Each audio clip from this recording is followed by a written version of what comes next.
ఓం శ్రీ గణేశాయ నమః. ఓం శ్రీ వేదవ్యాసాయ నమః. ఓం నమో భగవతే వాసుదేవాయ. మహాభారత గ్రంథ పారాయణలో భాగంగా మనం ఈరోజు 294వ రోజుకు వచ్చేసాము. భీష్మ పర్వంలో ఉన్నాము. నిన్న మనము భీష్ముడు పతనము అవడం జరిగింది అని సంజయుడు చెప్పగానే ధృతరాష్ట్రుడు శోకితుడయ్యాడు. ఏం జరిగిందని ప్రశ్నించగా సంజయుడు వివరించడం ప్రారంభించాడు. ఇక ఈరోజు ఇరుపక్షాల సేనల యొక్క వ్యూహరచనను గురించి తెలుసుకోబోతున్నాము. చాలా బాగుంటుంది, చివరి వరకు స్కిప్ చేయకుండా చూడండి. హరే కృష్ణ. నారాయణం నమస్కృత్య నరం చైవ నరోత్తమం దేవీం సరస్వతిం వ్యాసం తతో జయముధీరయేత్. ధృతరాష్ట్రుడు సంజయుడిని, సంజయ, మానవులు, దేవతలు, గంధర్వులు, అసురులు పన్నే వ్యూహాలన్నింటినీ భీష్ముడు ఎరిగి ఉన్నాడు. అతడు మన 11 అక్షౌహిణీల సేనను వ్యూహంగా మలచినప్పుడు యుధిష్ఠిరుడు తన అల్ప సైన్యంతో ఏ వ్యూహం రచించాడు అని ప్రశ్నించాడు. సంజయుడు చెప్పసాగాడు, మహారాజా, మీ సేన వ్యూహాకారంలో సిద్ధంగా ఉండడం చూసి యుధిష్ఠిరుడు అర్జునుడితో, నాయనా, శత్రువు కంటే తన సేన తక్కువగా ఉన్నప్పుడు దానిని ఒక చోటకు చేర్చి కొద్ది దూరంలో ఉంచి యుద్ధం చేయాలని, తన సేన అధికంగా ఉంటే దానిని ఇచ్ఛానుసారంగా విస్తరించి పోరాడవచ్చునని బృహస్పతి చెప్పిన దానిని బట్టి తెలుస్తోంది. అల్ప సైన్యం అధిక సైన్యంతో పోరాడవలసి వస్తే దానిని సూచీముఖమనే పేరు గల వ్యూహంగా మలుచుకోవాలి.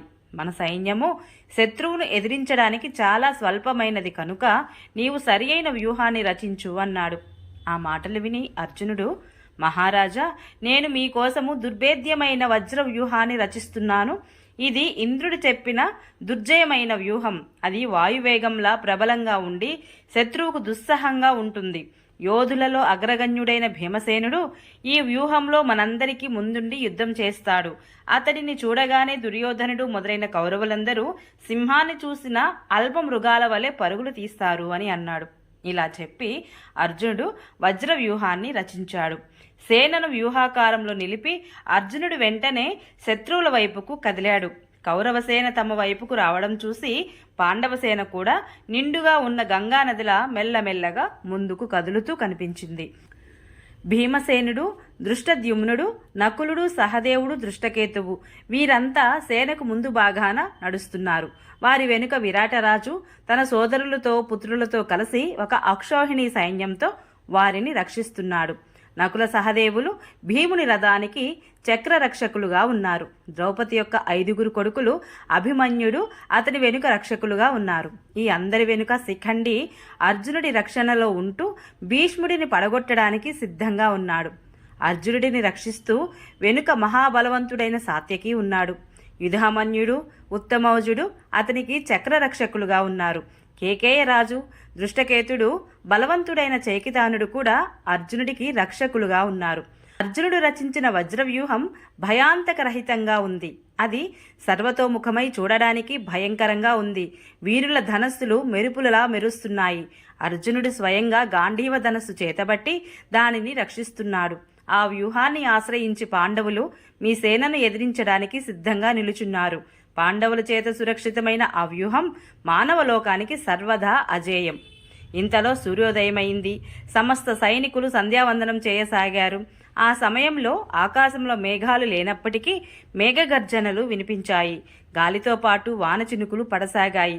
అనంతరం నలువైపుల నుండి జంఝామారుతంగా వీచి క్రిందికి రాళ్లు కురిశాయి. లోకమంతా చీకటులు ఆవరించినట్లుగా ధూళి కమ్ముకుంది. తూర్పు దిక్కున పెద్ద ఉల్క రాలింది. ఆ ఉల్క పుట్టగానే సూర్యుడిని ఢీకొని పడిపోతూ గొప్ప ధ్వనితో భూమిలో కలిసిపోయింది. సంధ్యావందనం చేశాక సైనికులందరూ సంసిద్ధులు కాగానే సూర్యుడి కాంతి మాసిపోయింది. భూమి పెద్దగా శబ్దం చేస్తూ కదిలి బీటలు వారింది. అన్ని దిక్కులలోనూ మాటి మాటికి పిడుగులు పడసాగాయి. యుద్ధాన్ని అభినందించే పాండవులు ఈ రీతిగా నీ పుత్రుడైన దుర్యోధనుడి సైన్యాన్ని ఎదిరించడానికి వ్యూహరచన చేసుకుని భీమసేనుడి ముందు ఉంచుకొని నిలబడ్డారు. ఆ సమయంలో గదను ధరించిన భీముడు ఎదురుగా ఉండడం చూసిన మన యోధులు కొవ్వు కరిగిపోయింది. అప్పుడు ధృతరాష్ట్రుడు మధ్యలో అడ్డు తగిలి, సంజయ, సూర్యోదయం కాగానే భీష్ముని నాయకత్వంలోని మన పక్షపు వీరులు, భీమసేనుడిని నాయకత్వంలోని పాండవపక్ష సైనికులు వీరిలో ఎవరు ముందుగా యుద్ధం పట్ల కోరికతో హర్షం ప్రకటించారు అని అడిగాడు. సంజయుడప్పుడు మరలా చెబుతున్నారు, రాజా, రెండు పక్షాల సైనికులది సమానమైన అవస్థయే. ఇరుపక్షాలు ఒకదానికొకటి దగ్గరగా వచ్చినప్పుడు రెండూ ఆనందంగానే కనపడ్డాయి. ఏనుగులు, గుర్రాలు, రథాలతో నిండిన రెండు సేనలు విచిత్రంగా భాసించాయి. కౌరవసేన పశ్చిమాభిముఖంగా, పాండవసేన పూర్వాభిముఖంగాను నిలుచుని ఉన్నాయి. కౌరవసేన దైత్యరాజు సేన వలె ఉంటే, పాండవసేన దేవరాజు ఇంద్రుని సేన వలె శోభిల్లింది. పాండవుల వెనుక గాలి వీస్తోంది. కౌరవసేన వెనుక మాంసాహార జంతువులు కోలాహలం చేస్తున్నాయి. భారత, మీ సేన వ్యూహంలో 1,00,000 కంటే అధికంగా ఏనుగులు ఉన్నాయి. ఒక్కొక్క ఏనుగుతో పాటు 100 రథాలు, ఒక్కొక్క రథానికి 100 గుర్రాలు, ఒక్కొక్క గుర్రంతో 10 మంది డాలు ధరించిన వారు ఉన్నారు. ఈ రకంగా భీష్ముడు మీ సేనా వ్యూహాన్ని రచించాడు. ఆయన ప్రతిదినము వ్యూహరచన మారుస్తూ ఉండేవారు. ఒక రోజున మానవ వ్యూహం పన్నితే, ఒక రోజున దైవ వ్యూహము, వేరొక రోజున గాంధర్వ వ్యూహము, మరొక రోజున అసుర వ్యూహము పన్నేవారు. మీ సేనా వ్యూహంలో మహారథులైన సైనికులు నిండుగా ఉండేవారు. అది సముద్రం వలె గర్జిస్తూ ఉండేది. రాజా, కౌరవసేన అసంఖ్యాకము, భయంకరము. పాండవసేన అలా కాదు. అయినప్పటికీ శ్రీకృష్ణ భగవానుడు, అర్జునుడు నాయకులుగా ఉన్న ఆ సేనయే వాస్తవానికి దుర్దర్శమైనది, గొప్పది అని నా విశ్వాసము అని సంజయుడు పలకడం జరిగింది. ఓం నమో భగవతే వాసుదేవాయ. ఈరోజు పారాయణ ఇంతటితో సమాప్తం.